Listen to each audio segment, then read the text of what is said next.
September 2nd, 1944, somewhere east of Verdun in the rolling farmland of Lorraine. The most aggressive armoured commander in the United States Army is standing beside a road watching his tanks sit still. They are not under fire. They are not waiting for infantry to catch up. They are not regrouping after a battle. They are parked. Rows of Shermans, half-tracks, fuel trucks, ammunition carriers, all of them lined up on the verges of a French road, like cars in a traffic jam, engines off, crews sitting on the hulls, smoking cigarettes, and waiting for something that is not coming. General George S. Patton's Third Army, the force that had torn across France faster than any army had moved since Napoleon. The force that had liberated town after town in a sprint that even the German High Command had not believed possible, has stopped. Not because the Germans have found a way to hold the line, not because the bridges are blown or the roads are blocked or the enemy has counterattacked. The Third Army has stopped because it has run out of fuel. On this day, Patton's quartermasters have requested 400,000 gallons of gasoline. They have received 31,975. That is less than 8% of what they need. Across the Third Army's front, tank companies are siphoning fuel from disabled vehicles just to keep a handful of their Shermans operational.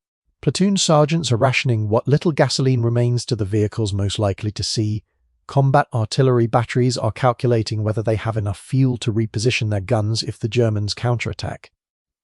The most powerful armoured force on the continent of Europe is being reduced to the military equivalent of a car broken down on the hard shoulder of a motorway, perfectly functional in every way except the one that matters. Patton contacts Eisenhower. He says something that the Supreme Commander's staff will record almost word for word. He says, "My men can eat their belts, but my tanks have got to have gas." He is not exaggerating. The greatest military advance in the history of mechanized warfare, an advance that has liberated Paris and pushed the Wehrmacht to the edge of collapse in barely 6 weeks, is being strangled not by the enemy, but by an empty fuel can. And somewhere beneath the English Channel at that exact moment, there is supposed to be a pipeline. Not a metaphorical pipeline, a real one. A physical steel and lead pipe lying on the bottom of the sea between England and France, designed and built by some of the finest engineers in Britain, specifically to prevent this moment from happening. It is not working. It has failed. The lines that were supposed to be pumping fuel to the armies in France are broken, snagged, tangled, and silent, and the men who built them know it. The question that every supply officer on the Allied side was asking that September, the question that Eisenhower's logistics planners had been trying to solve since before D-Day was even approved, was deceptively simple. How do you get fuel across the sea? Not a barrel here and a drum there, not enough to keep a battalion running for an afternoon. Enough to feed the largest mechanized army ever assembled, burning through hundreds of thousands of gallons every single day, across 70 miles of the most dangerous water on Earth, within range of German guns and German submarines and German aircraft, for months on end without interruption. That is the question this entire story turns on, and the answer, when it finally came, did not come from a general. It did not come from a politician, or a war planner, or a professor at a military academy. It came from a man who had spent his career laying pipe in the mountains of Iran. A man who walked into a room where every other expert was concluding that the problem was unsolvable and told them that he had already solved something harder. His name was Arthur Clifford Hartley. He was the chief engineer of the Anglo-Iranian Oil Company. And what he proposed to build beneath the English Channel in 1942 remains one of the most audacious, most secretive, and least remembered engineering achievements of the entire Second World War. The British codenamed it PLUTO. Pipelines under the ocean. This is the story of how Britain built a fuel pipeline under the sea to supply the armies that would liberate Europe, how that pipeline failed at the moment it was needed most, and how it then quietly redeemed itself in the final months of the war when nobody was watching. It is also the story of how the Germans never found it. To understand why Pluto had to exist, you have to understand what fuel meant to the invasion of France, not what it meant in the abstract, not the concept of supply lines and logistics that historians write about in clean paragraphs after the fact. What it meant in tons, in gallons, in the brutal arithmetic of keeping a mechanized army alive. Every military plan in history has had a logistical problem. Alexander had to feed his army across Persia. Napoleon had to move bread wagons across Russia. Wellington's campaigns in Spain turned on the question of whether his mules could carry enough biscuit to keep his infantry marching. But no army before 1944 had ever faced a logistical challenge quite like the one the Allies confronted on the English Channel. The armies that would cross that water on D-Day were mechanized armies. They did not march on foot. They rode in trucks and half-tracks and tanks and armoured cars, and every single one of those vehicles drank fuel at a rate that would have been inconceivable to a military planner of the previous war. A single Sherman tank, the workhorse of the Allied armoured divisions, burned roughly 1 gallon of fuel for every mile it travelled on a decent road. Off-road, in mud or sand or the churned-up soil of a battlefield, the figure dropped to closer to 1 gallon for every half mile. A Sherman carried about 175 gallons in its fuel tanks, which on a good day meant a fully fueled tank could travel about 175 miles on hard road before it stopped dead and became nothing more than an expensive steel shelter for its 5-man crew. And it was not just the tanks. A single American armoured division contained 2,039 vehicles. To move that one division 100 miles required over 73,000 gallons of gasoline. There were dozens of divisions. By the end of August, the combined 1st and 3rd United States armies were burning through more than 800,000 gallons of fuel every single day, and the number was still climbing. The British War Office estimated that fuel, oil and lubricants, the category the military called POL, would make up more than 60% of the total weight of all supplies the invasion force needed. Not ammunition, not food, not medical supplies, not spare parts. Fuel. More than half the weight of everything the Allied armies required to fight was petroleum in one form or another. The armies that would liberate France were going to float or drown on a river of oil. The plan for getting that fuel across the Channel had several parts, and understanding all of them matters because Pluto was never supposed to work alone. In the earliest phase, immediately after the landings, fuel would come ashore in 20-litre jerrycans carried by hand-off landing craft and in 44-gallon drums rolled down the ramps onto the sand. The scale of jerrycan production alone tells you something about the enormity of the problem. 20 million were manufactured for the invasion. The jerrycan itself was a German invention, a rectangular steel container designed so efficiently that it could be stacked, passed hand to hand along a human chain, and sealed against leakage even after being dropped from a truck. The Allies had recognized the design's brilliance and copied it wholesale.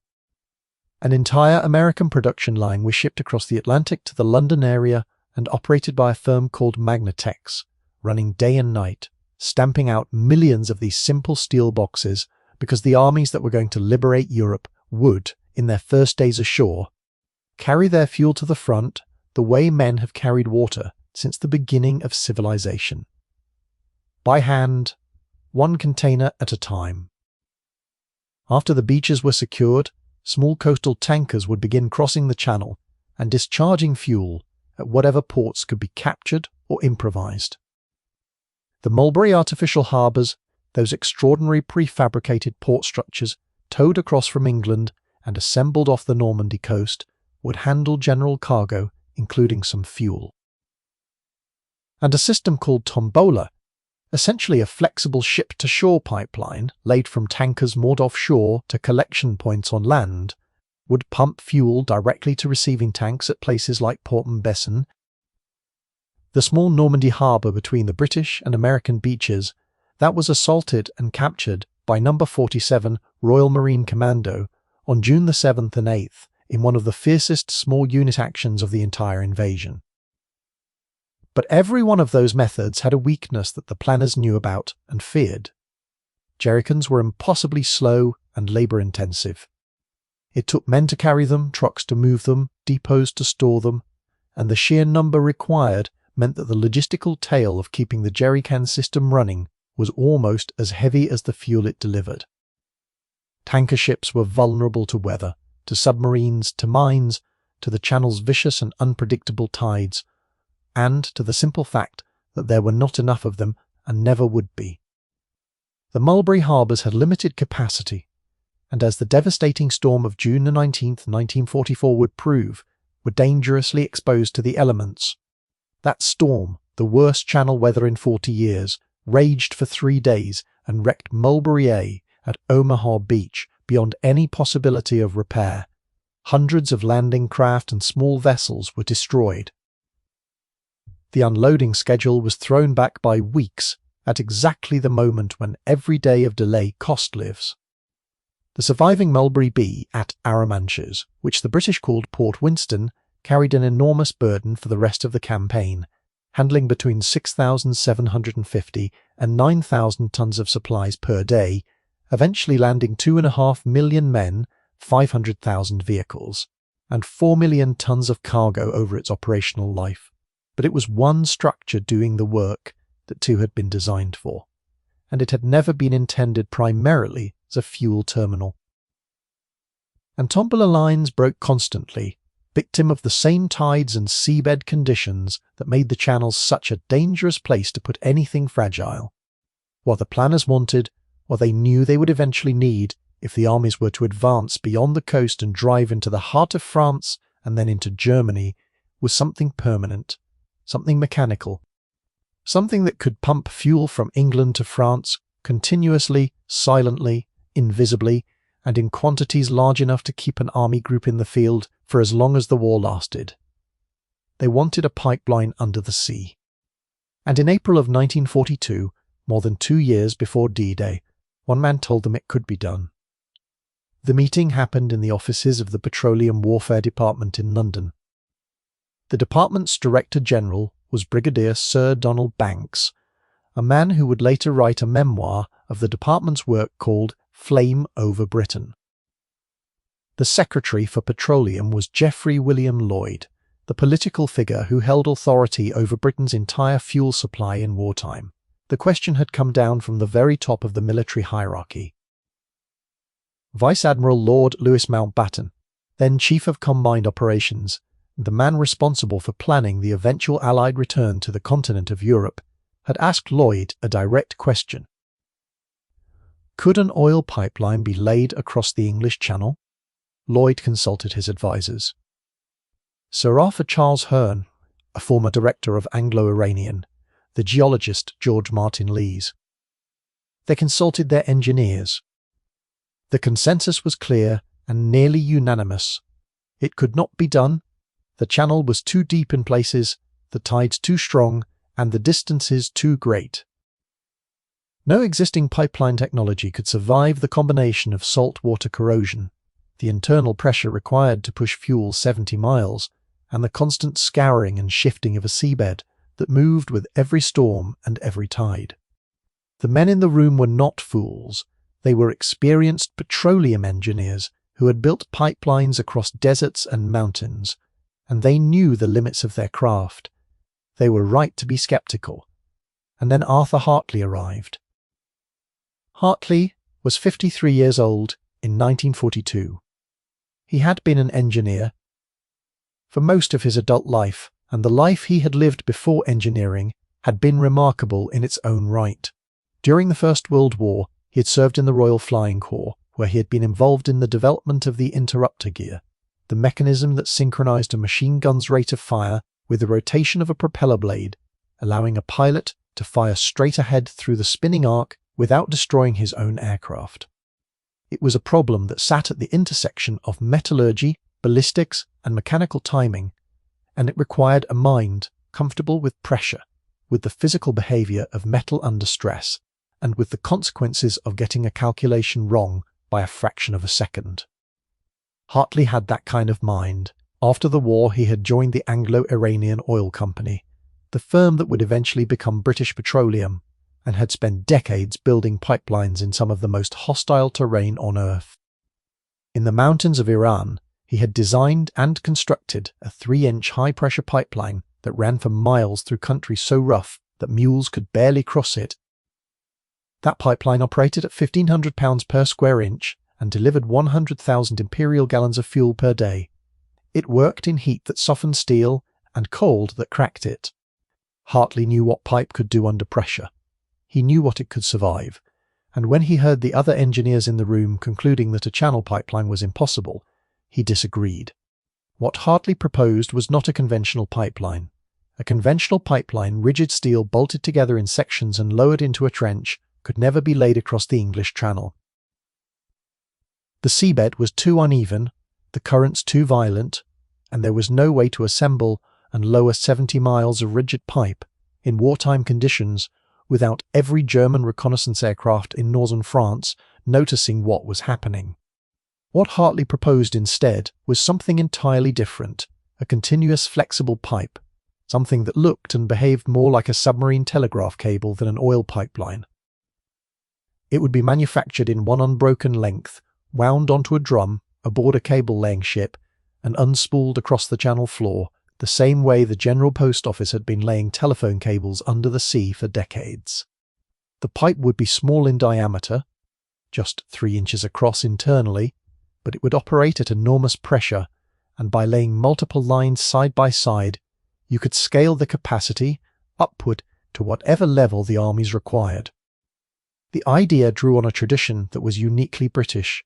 In 1851, a submarine telegraph cable had been laid across the English Channel from Dover to Calais. It failed almost at once, but within a few years, a working cable was in operation. By 1866, a telegraph cable had been laid across the floor of the Atlantic Ocean. By the turn of the 20th century, British cable ships had laid tens of thousands of miles of submarine cable connecting every continent, every major island, and every significant port in the empire. The General Post Office operated the largest fleet of cable-laying vessels in the world, crewed by the most experienced cable hands afloat. They had repaired breaks in mid-ocean. They had grappled for severed cables in water more than 2 miles deep. They had worked in monsoons, in hurricanes, and in the freezing gales of the North Atlantic. No other country on Earth had accumulated this depth of experience in laying continuous flexible lines on the seabed. It was a capability that existed because the empire existed. A global empire needed global communications, and those communications ran through wires on the ocean floor. When Hartley proposed a pipe that could be laid like a cable, he was not offering an untested theory. He was pointing at a workforce, a fleet, and a body of operational knowledge that had been refining itself for the better part of a century. The Post Office did not need to learn how to lay PO. They already knew how. They had been doing it since before Hartley was born. The idea was deceptively brilliant because it solved 3 critical problems at once. A flexible cable-style pipe could survive the uneven channel seabed by conforming to its contours rather than fighting them. A continuous length with no joints eliminated the most common source of leaks in any pipeline system. And the laying operation, conducted from a cable ship trailing what appeared to be an ordinary submarine cable, would look from the air or the sea exactly like a routine post office cable laying exercise, making it almost impossible for the Germans to identify as anything military. Hartley's proposal led to the development of 2 completely different pipe designs, each with its own engineering philosophy and its own team of inventors. The first was called HAIS, an acronym formed from the names Hartley, Anglo-Iranian, and Siemens. Siemens Brothers, the British cable manufacturing firm based in Woolwich, developed HAIS in partnership with the National Physical Laboratory. The pipe was built around a lead core, a 3-inch diameter lead tube, surrounded by layers of asphalt-impregnated paper, reinforced with wrappings of steel tape, protected with jute, Finally armoured on the outside with 50 galvanised steel wires wound helically around the whole assembly, all covered in a camouflaged canvas sheath. The finished product looked almost exactly like a submarine telegraph cable. It weighed about 55 long tons per nautical mile. Its chief drawback was that it required enormous quantities of lead, a material already in desperately short supply in wartime Britain, where lead was needed for ammunition, for batteries, and for radiation shielding. The second design was called HAMEL, named for its two principal engineers. H.A. Hammack was the chief engineer of the Iraq Petroleum Company. Bernard J. Ellis was the chief engineer of the Burma Oil Company. HAMEL was a welded mild steel pipe, 3.5 inches in internal diameter, with walls just over 0.2 of an inch thick, manufactured in 30-foot segments that were flash-welded end-to-end into a continuous length.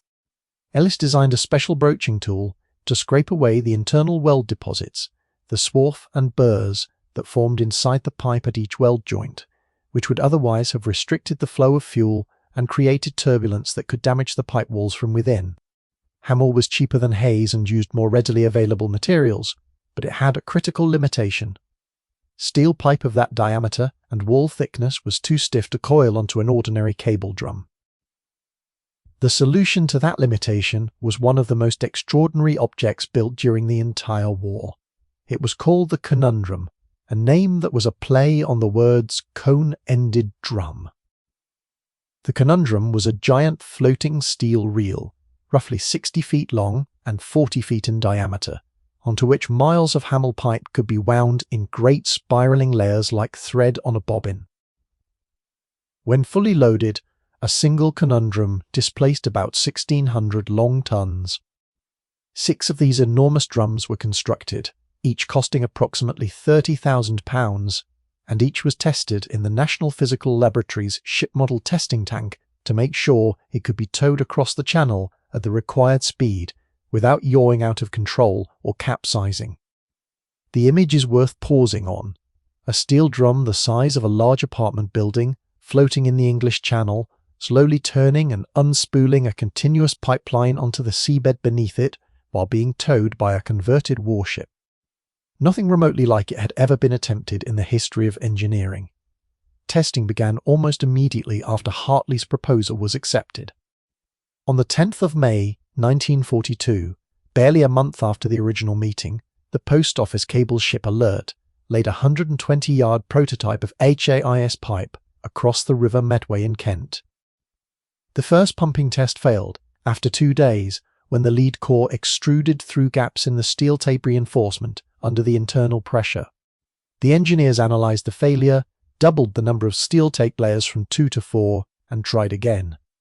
The second test, conducted across the Firth of Clyde in Scotland in June, succeeded. Full-scale production of 2-inch AIS pipe began on the 14th of August 1942, using steel from the Corby Steelworks in Northamptonshire. Production eventually reached 710 nautical miles of HAIS cable, 570 nautical miles manufactured in Britain, and 140 nautical miles produced in the United States by 4 American firms: Okanite, General Cable, Phelps Dodge, and General Electric. The scale of the manufacturing effort was immense. Pipe was being produced in factories across 2 countries simultaneously, in secret, for a project that most of the workers involved knew nothing about. The full-scale rehearsal came on the 29th of December 1942, when the naval vessel Holdfast laid a 30-mile line of HAIS pipe across the Bristol Channel from Swansea in Wales to Ilfracombe in Devon. Diff. The Holdfast was one of several vessels that would be converted and assigned to what became Force PLUTO, a small fleet of ships that existed for the sole purpose of laying and maintaining the undersea pipeline. The Latimer and the Sancroft, both converted Liberty ships of roughly 12,200 long tons each, were each equipped with 2 50-foot diameter storage tanks, capable of holding approximately 100 miles of 3-inch pipe. Smaller vessels, converted Thames barges, with names like Britannic, Oceanic, Runic, Gold Dust, and Gold Drift, handled the shore-end connections, The fiddly and critical work of bringing the pipe up from the seabed and connecting it to the pumping stations on land. A converted Admiralty hopper barge, renamed Persephone, carried a Conundrum drum and laid 16 HAMEL pipes across the Solent during testing. These were not glamorous warships. They were working vessels, crewed by merchant, navy officers and ratings who would never receive a campaign medal for what they did, operating in waters where a German mine or a U-boat torpedo could have ended the entire project in seconds. The conditions for the Bristol Channel rehearsal were deliberately challenging. The sea was rough during the laying operation. 2 German 500-pound bombs landed approximately 100 feet from the pipe without damaging it. At one point, a ship's anchor dragged across the newly laid line. The pipe did not break. When the pumps were turned on, the line delivered 56,000 imperial gallons of fuel per day, at 1,500 pounds per square inch of internal pressure, and it pumped continuously. PLUTO had been proven possible. But the engineers had only solved half the problem. The pipe worked. Now it had to be invisible. PLUTO was one of the most closely guarded secrets of the entire war, and the lengths to which the Petroleum Warfare Department went to keep it hidden were extraordinary even by the standards of wartime Britain, a country that had already become very good at keeping secrets. Every pumping station built to feed fuel into the Channel pipeline was disguised as something else entirely. The main station at Sandown on the Isle of Wight was concealed inside a structure made to look like a row of seaside bungalows and holiday cottages. The signage on the building read Brown's Ice Cream. Local residents who noticed unusual activity were told nothing. The pumping station at Dungeness on the Kent coast was hidden within a cluster of about 27 existing houses and cottages that had been quietly requisitioned from their owners and converted into pump housings. From the outside, from the air, from the sea, from every angle the Germans might observe them, they looked exactly like an ordinary English coastal village. Inside, they contained 30 diesel reciprocating pumps and 4 massive Byron-Jackson centrifugal pumps capable of pushing 3,500 long tons of fuel per day through the undersea pipe. At enormous pressure. The pumping stations were not operating in isolation. They were the endpoints of a vast inland pipeline network that most people have never heard of, the Government Pipeline and Storage System. A 70-mile branch line connected the Dungeness station to Walton-on-Thames in Surrey. The Sandown station on the Isle of Wight was linked by a 22-mile line to the Fawley oil refinery near Southampton. The entire feeder system stretched roughly 990 miles across Britain, drawing fuel from major ports including Liverpool, Bristol and Avonmouth. The fuel that would cross the Channel had first been pumped halfway across England to reach the coast. The overland network was itself a remarkable engineering achievement, constructed in wartime conditions under the same secrecy restrictions as the Channel crossing, laid by the same oil industry pipeline crews who would later help build PLUTO's undersea sections. It is one of the forgotten supply chains of the war, a 990-mile pipeline across the English countryside that most people who lived along its route never knew was there. The security around the project went far beyond disguised buildings. The letters PWD, the abbreviation for the Petroleum Warfare Department, were banned from every document, every shipping label, every crate, every piece of correspondence associated with PLUTO. The sites were erased from official maps. Lorry drivers delivering equipment to the pumping stations were given instructions only by telephone, using public call boxes, asking for a code name. Construction was done at night. Equipment was carried under tarpaulins. Workers were told only what they needed to know for their specific task, nothing about the larger project. If you know your grandfather or great-grandfather was involved in any aspect of PLUTO, in the pipe laying, the pump stations, the cable ships, the testing, I would be honoured to read their story in the comments. Those personal details, the things they said when they came home, the memories they carried, are the real history. They matter more than any official report, and they deserve to be preserved by the families who hold them.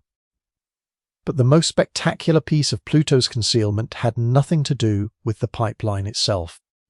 It was connected to Operation Fortitude, the vast Allied deception plan designed to convince the Germans that the main invasion of Europe would come at the Pas de Calais, the narrowest point of the Channel, rather than at Normandy further to the west.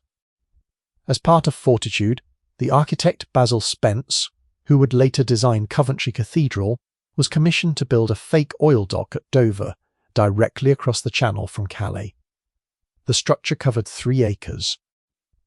It was built from scaffolding, fiberboard and old sewage pipe, camouflaged and painted to look from the air like a genuine petroleum reception facility, complete with dummy storage tanks, jetties, vehicle parks, pipeline manifolds and anti-aircraft emplacements. Wind machines blew dust around the site to simulate the activity of a working port. Smoke screens were laid at night to suggest a facility too valuable to leave exposed to enemy observation. German reconnaissance aircraft were carefully allowed to photograph the area, but only from above 33,000 feet, too high for their cameras to resolve the deception into its true components of scaffolding and cardboard. King George VI visited the fake dock. General Eisenhower visited. Field Marshal Montgomery visited. Each visit was carefully timed so that German intelligence, which was known to be tracking the movements of senior Allied leaders through its own sources, would conclude that the Dover area was the staging ground for the primary invasion force. The Dover oil dock was a lie built to protect a secret, and the secret was a 3-inch pipe on the bottom of the sea. It worked.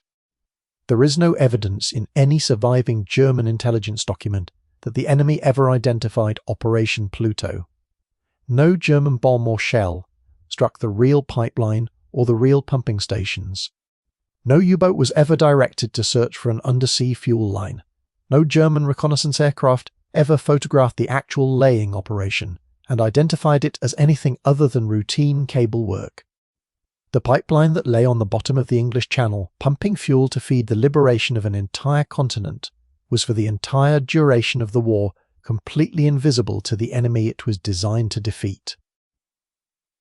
The Germans were not, however, unaware that they were losing the logistics war. Albert Speer, the Reich Minister of Armaments and War Production, later reflected on the sheer scale of Allied engineering ingenuity with something close to despair. Writing about the Mulberry Harbours, Pluto's more famous cousin, Speer observed that Germany had spent 2 years and used roughly 13 million cubic meters of concrete and 1.5 million tons of steel to build its Atlantic wall defences. A fortnight after the Normandy landings, he said this costly effort was brought to nothing because of an idea of simple genius, because the invasion force had brought their own harbours with them. Speer was speaking about the Mulberry Harbours, not about Pluto, but his observation captured something that applied equally to the pipeline. The Allies were not just fighting with better weapons, they were fighting with better engineering. And it was the kind of engineering that the German command structure, for all its technical sophistication, had not imagined was possible. And then came D-Day. And then came the part of the story that nobody tells. June 6, 1944. The Allied armies land on the beaches of Normandy. The fuel plan goes into action. Jerrycans come ashore by the thousand. Tombola lines are laid to connect offshore tankers to the port at Port-en-Bessin. Coastal tankers begin their runs across the Channel. The original invasion plan had assumed that the port of Cherbourg, the only deep-water harbour on the Cotentin Peninsula, would be captured by D+8 and that its fuel reception facilities would be operational within 3 days after that. Pluto's first operational route, codenamed Bambi, was to run from the Isle of Wight across 65 to 70 nautical miles of open channel to Cherbourg, and the planners expected it to be fully operational by D+75. Almost nothing about the plan survived contact with reality. Cherbourg did not fall on D+8. The German garrison, under orders to hold at all costs, fought a stubborn defence of the fortress port. that cost both sides thousands of casualties. The city did not surrender until June the 27th, D+21, nearly 2 weeks behind schedule. And when the Americans finally entered the port, they found that the Germans had demolished it with a thoroughness that bordered on artistry. Every dock was wrecked, every crane was toppled into the harbour water. Every fuel storage tank was punctured, burned, or booby-trapped. Every quay was blocked with sunken ships, their hulls carefully placed to obstruct any attempt at salvage. Underwater mines and demolition charges were seeded throughout the harbour basin. The destruction of Cherbourg's port facilities was one of the most effective demolition operations of the entire war, and it added weeks to the timetable for restoring the port to any kind of usefulness. The first fuel tanker did not discharge there until July the 25th. D+49, more than 6 weeks behind the schedule the invasion planners had built their entire fuel logistics around. Every day of that delay increased the pressure on the beaches, on the Mulberry Harbour, on the Tombola lines, and on the jerrycan system that was already straining under a burden it had never been designed to carry alone. Bambi was even worse. On August the 12th, 1944, the cable-laying ship Latimer, a converted Liberty ship carrying approximately 100 miles of 3-inch HAIS pipe in 250-foot diameter storage tanks below her decks, laid the first line from the Isle of Wight toward Cherbourg. The operation itself was a remarkable technical achievement. 10 hours of steaming pipe unspooling from the ship's stern, settling onto the channel floor in a continuous, unbroken ribbon. It was exactly the kind of thing Hartley had envisioned. Then an escort destroyer, manoeuvring in the shipping lanes near the newly laid pipe, dropped its anchor. The anchor snagged the pipeline and tore it apart. Months of manufacturing, planning, and preparation destroyed in minutes by an accident that no one had anticipated and no one could have prevented. A second attempt 2 days later, by the ship Sancroft, failed, when the pipe wrapped around the propeller of the support ship Algerian, which was keeping station nearby. A HAMEL attempt on August the 27th failed because barnacles, the simplest and most mundane of obstacles, had encrusted the rotation mechanism of the Conundrum drum during its weeks at anchor, jamming it so that it could not unspool. The next HAMEL attempt broke at a point 29 nautical miles out to sea, somewhere in the middle of the channel, with no way to locate or repair the break. Line after line failed. Each failure consumed days of effort, miles of irreplaceable pipe, and the diminishing patience of senior commanders who had been promised a pipeline that worked. Finally, on September the 22nd, a HAIS cable successfully reached Cherbourg and began pumping 56,000 imperial gallons per day. A HAMEL line followed on September the 29th. For the first time, fuel was flowing under the channel through 2 parallel pipelines. It was proof that PLUTO could work in operational conditions across the full distance of the channel. Then on October the 3rd, when the pumping pressure was raised to increase flow to the armies that desperately needed it, both lines failed. The HAIS pipe broke at a faulty coupling. The HAMEL pipe fractured where it had been laid across a sharp edge on the seabed that had not been detected during the survey.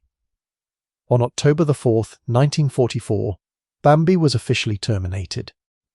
The numbers tell the story of that failure more clearly than any narrative can.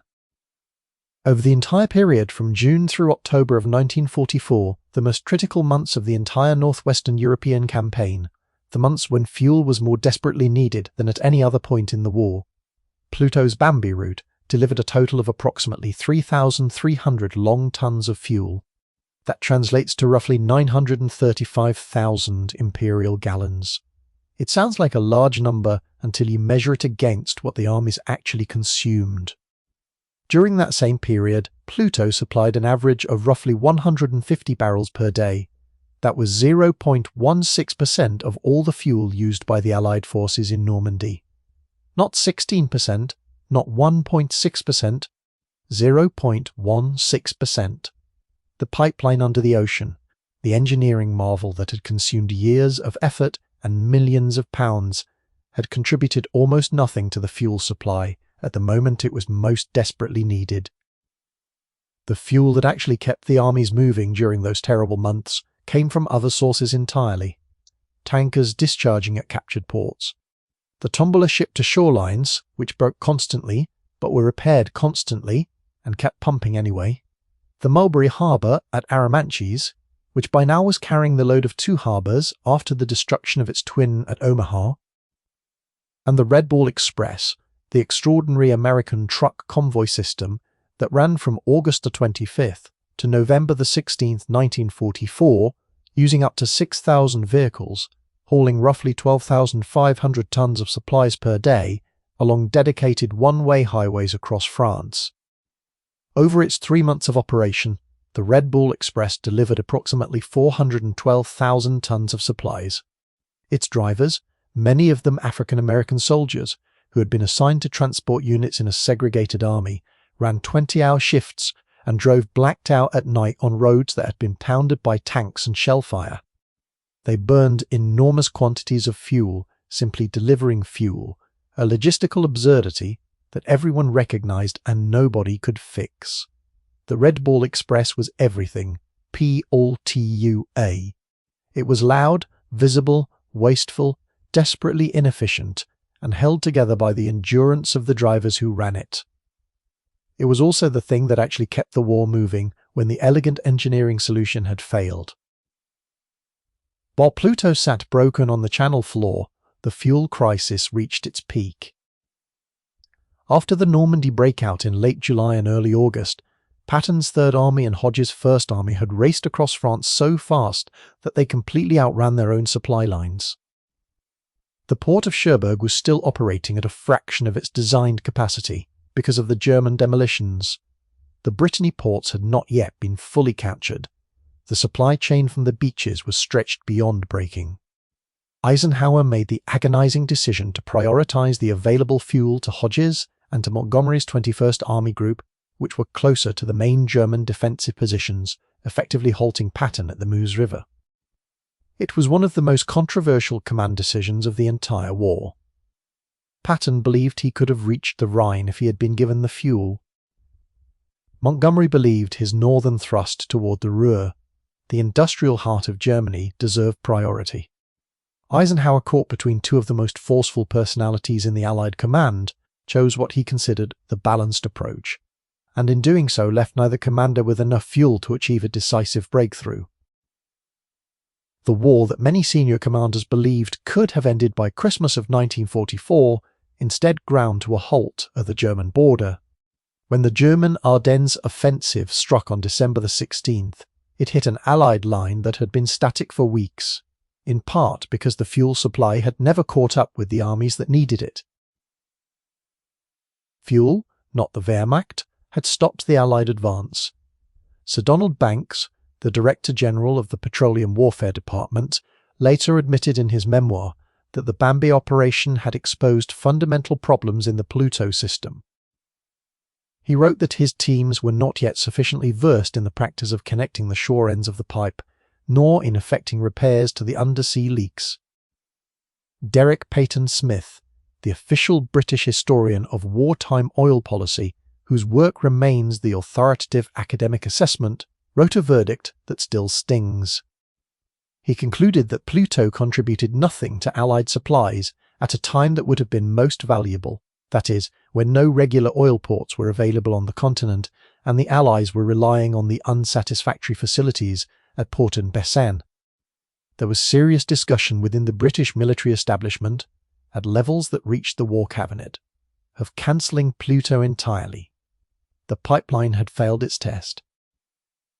The money, and the men, and the irreplaceable lead and steel might have been better spent elsewhere. Major General Sir Frederick Morgan, the head of the SASAC planning staff, concluded that Bambia had not been worthwhile. And yet, there is always an and yet in these stories, because the war did not wait for Pluto to succeed. The war moved on. And when it moved the geography into Pluto's favour. Canadian forces captured Boulogne on September the 22nd, 1944. The port was cleared of German demolitions and opened for use a month later, on October the 22nd. And this changed everything for PLUTO, because Boulogne was only 23 to 31 nautical miles from Dungeness on the English coast, less than half the distance of the Bambi route to Cherbourg. The significance of that shorter distance cannot be overstated. Less distance meant less pipe lying on the seabed. Less pipe on the seabed meant fewer points where a sharp rock or a tidal shift or a dragging anchor could cause a failure. Fewer failure points meant that the engineering which had worked perfectly across the Bristol Channel in the rehearsal of December 1942, 30 miles of pipe in rough water with bombs falling nearby, could be expected to work again.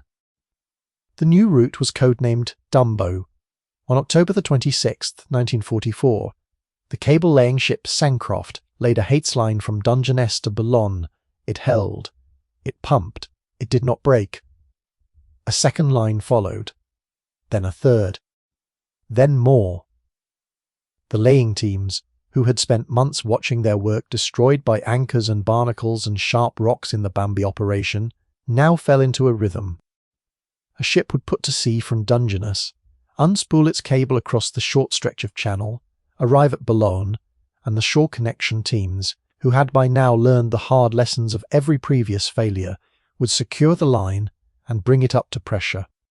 By December of 1944, 17 pipelines had been laid across that stretch of the channel, a combination of HAIS and HAMEL lines running side by side on the seabed between England and France. The performance of the system vindicated everything Hartley had designed and everything the Bambi failures had taught the laying crews. Not one of the HAIS cables ever broke, not a single one across the entire remaining duration of the war.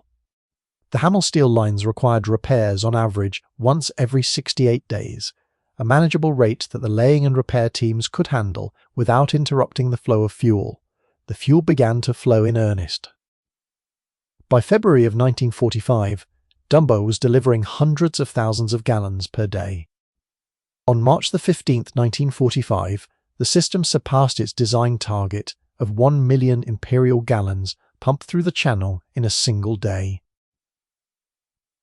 By early April, as the Allied armies crossed the Rhine and drove into the heart of Germany, the pipeline was delivering 4,500 long tons of fuel per day. The inland distribution network was extended from Boulogne through captured territory, running through Antwerp and Eindhoven in the Netherlands and on to Emmerich on the Rhine in Germany itself. Following the advancing front line, pipeline construction teams, many of them drawn from the same civilian oil industry workforce that had built the channel crossings, were laying pipe across Belgium and into Germany in real time, mile by mile, keeping pace with the armoured spearheads. The total length of pipeline in the PLUTO network, including the inland extensions from Boulogne to the Rhine, eventually exceeded 1,000 miles.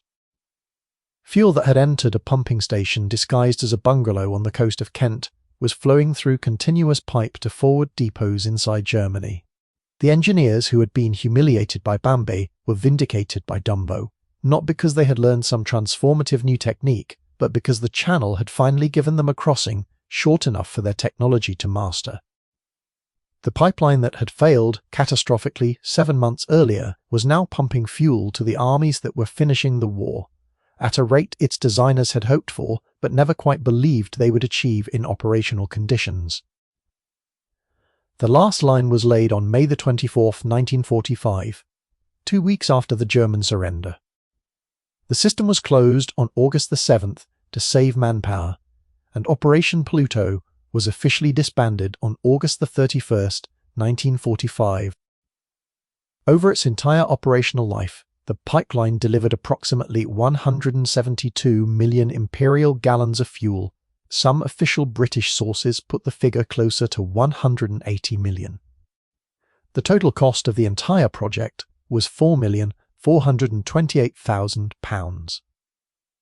On that same day, May 24th, Winston Churchill addressed the matter directly.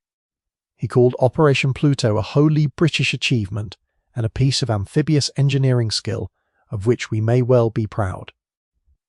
Eisenhower, in his final report as Supreme Allied Commander, ranked PLUTO second in daring only to the Mulberry Harbours.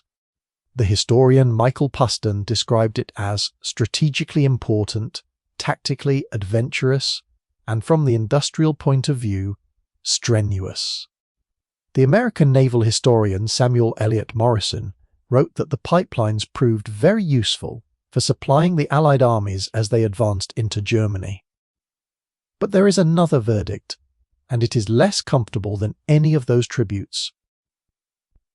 When you set the 172 million gallons that Pluto delivered against the total fuel supplied to the Allied expeditionary force during the entire campaign in northwest Europe, the number that emerges is sobering. Of nearly 5.4 million long tons of petroleum oil and lubricants delivered to the Allied armies, approximately 826,000 long tons came directly from the United States and 4.3 million long tons came from the United Kingdom. Of that enormous volume of British-supplied fuel, Pluto contributed approximately 370,000 long tons. That is 8% of the British contribution, not 80%. The other 92% came from tanker ships, from the Mulberry Harbour at Arromanches, from tombola lines, from jerry cans carried by hand across beaches, and from the thousands of trucks of the Red Ball Express and its successor convoys. Pluto was never the main artery. It was never the thing that saved the invasion. It was, in the honest assessment that its own official historians arrived at, supplementary insurance. A backup. A system that failed when the crisis was sharpest, delivered its fuel when the crisis had already passed its worst. Peyton Smith added a final cutting observation.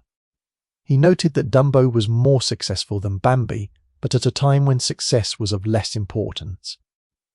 And here is the part where I have to ask you to hold two truths in your head at the same time, because both of them are real, and neither one cancels the other out. This is the part of history that makes people uncomfortable, because we want our stories to end cleanly. We want a triumph or a tragedy. We want to know whether Pluto was a success or a failure, because the answer determines whether we feel proud or disappointed. The honest answer is that it was both, and that both matter. The first truth is that Pluto did not save D-Day. It did not rescue Patton. It did not prevent the fuel crisis of September 1944. It arrived late, it broke repeatedly, and when it finally worked reliably, it was delivering fuel to an army that had already found other ways to keep moving.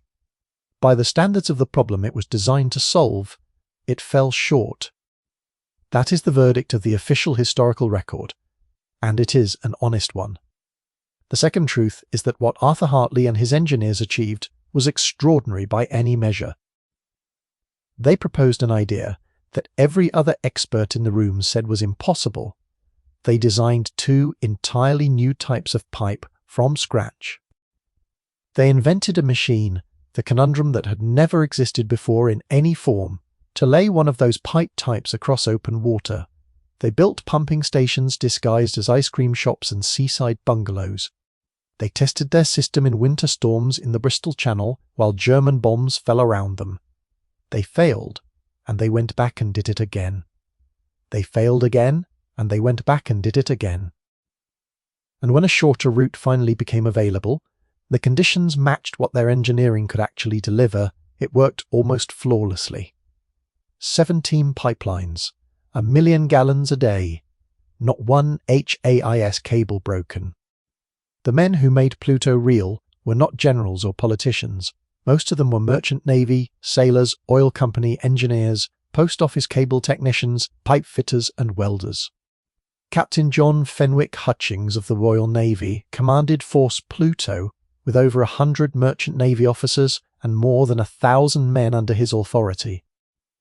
They worked in the Channel in all weather, handling pipe and cable and Conundrum drums that weighed thousands of tons, running steel and lead across a seabed that had been wrecking ships for centuries.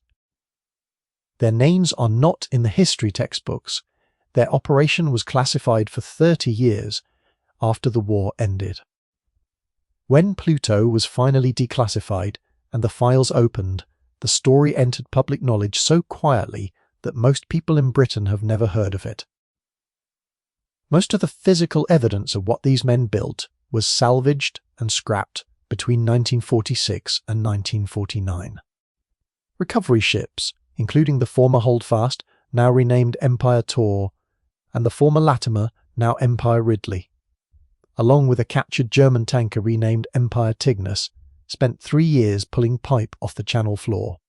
They recovered more than 22,000 long tons of lead out of the 23,000 originally laid, along with 3,300 of the original 5,500 tons of steel and 75,000 imperial gallons of fuel still sitting in the pipes waiting to be pumped to an army that no longer existed.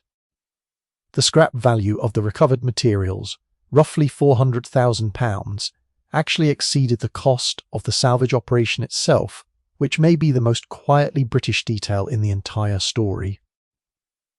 Arthur Hartley received the CBE in 1944 and the United States Medal of Freedom in 1946. He received £9,000 from the Royal Commission on Awards to inventors for his work on Pluto. Bernard Ellis, who had designed the broaching tool that made the Hamel pipe possible, successfully argued after the war that he was the sole inventor of the Hamel design, a claim that Hammack did not dispute, and received £5,000. The amounts were calculated by a government commission that weighed each man's contribution against a formula, documented the results in official ledgers, and filed them in archives that the men themselves would probably never see again. M.K. Purvis, who designed the Conundrum, the 60-foot floating drum, without which the entire Hamel pipe system could not have functioned, received £85. A. E. Price, who designed the shore-end gripping device that anchored the pipe where it came ashore, received £250, £85 for the man who invented the machine that made the pipeline possible. That is the sum that Britain paid for one of the most original engineering solutions of the entire war. Hartley went on to develop FIDO, the fog dispersal system that burned petrol along the edges of airfield runways to clear fog and bring aircraft in to land in zero visibility. FIDO is credited with bringing roughly 2,500 aircraft and around 10,000 aircrew home safely during the war.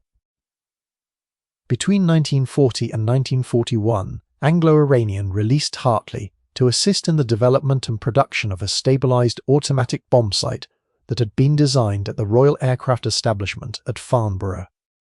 That bomb sight was later used by No. 617 Squadron in the attacks that sank the German battleship Tirpitz. He was, by any honest accounting, one of the most consequential engineers of the entire British war effort. His name is almost entirely unknown to the general public. There is a small museum now at Shanklin Chine on the Isle of Wight, near the site of the pumping station that was once disguised as Brown's Ice Cream, where you can see a section of Pluto pipe and watch an archive film of the operation made in 1944. At Dungeness on the Kent coast, the buildings that once housed the pumps still stand, still looking like ordinary English coastal cottages, which is exactly what they were designed to look like. If you walked past them today without knowing what they were, you would not stop. That is the point. That was always the point. After the war, the technology that Hartley and his team pioneered, the method of laying continuous flexible pipe from reels aboard moving ships, became the foundation of the offshore oil and gas industry. The technique that Pluto proved could work, that you could unspool a pipeline across a hostile seabed from a vessel underway, is essentially the method that energy companies use today in the North Sea, in the Gulf of Mexico, and in offshore drilling operations around the world. Pluto failed its first operational test. Then it quietly passed a test that nobody had thought to set for it. Changed the way the world moves, fuel beneath the ocean. The verdict on Pluto is that it was not what Britain needed it to be when Britain needed it most, but it was something that had never existed before and would change engineering permanently after. The men who built it were pipe fitters and cable layers and merchant sailors who worked in secret, who were told nothing about the larger purpose of their labour, who ran steel and lead across the floor of the English Channel because someone asked them to and because they had the skill to do it. They were not trying to change the course of history. They were trying to solve a problem. The problem was fuel. The solution was a 3-inch pipe on the bottom of the sea. And the fact that the pipe arrived late and broke early and only truly delivered what it promised when the war was nearly won does not diminish what they accomplished. It makes what they accomplished more honest. Because the truth about engineering in wartime is that nothing works perfectly the first time. Everything is late. Everything breaks. And the measure of the people who build the thing is not whether it works flawlessly on the first attempt. The measure is whether they go back and fix it. They went back, they fixed it. And by the spring of 1945, 1 million gallons of fuel a day was flowing under the English Channel through a pipe that the enemy never found, built by men whose names almost nobody remembers. In an operation that was classified for 3 decades and has been largely forgotten in the 80 years since. Not a triumph in the way that films would tell it, not a failure in the way the skeptics would dismiss it. Something rarer and more honest than either. A piece of British engineering that was too early for its own moment, and exactly on time for the world that came after. If this story gave you something to think about, hit that like button. It helps this investigation reach the viewers who care about getting the history right. Not the version that flatters and not the version that flattens, but the version that actually happened, with the names, the numbers, and the honest verdict intact. Subscribe if you want the next chapter. There are many more of these stories, and most of them about ordinary men who were handed an impossible problem and who said yes before they knew whether it could be solved. They did not know they were making history. They were just trying to get fuel from one side of the water to the other. And they did.